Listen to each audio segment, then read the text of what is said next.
बता दो रानी किसने किया,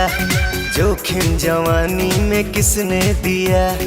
जोखिम जवानी में ये तो बता दो रानी किसने किया, जोखिम जवानी में किसने दिया, कौन दर्द भर दिया रे कि पातर पिया रे बेशर्मी के हद कर दिया रे, कि पातर पिया रे कि पातर पिया रे।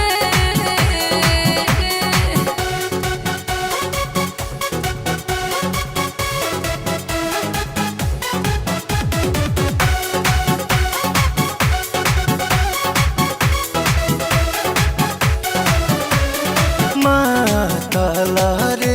बलम तोर कैसे तातला रे बिजुरिया के जैसे, छुएला बदनवा सजनवा रे फूल देनवा समझ के, छन छन कावे मोर मनवा रे रोज सेज बगरोज के, तोर नोकिया में दम कर दिया रे कि पातर पिया रे बेशर्मी के हद कर दिया रे, कि पातर पिया रे कि पातर पिया रे।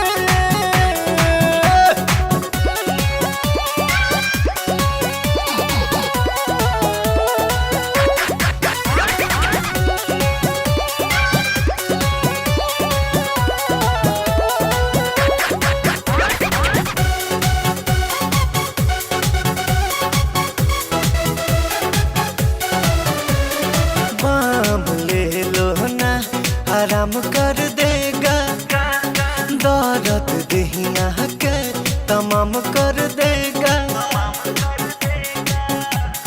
के तनो रगड़नी हर दिया रे दर दिया न गोई, कवनो कसर नहीं छोड़नी रे कबो असर न भइल, राउर जिंदगी जहर कर दिया रे कि पातर पिया रे बेशर्मी के हद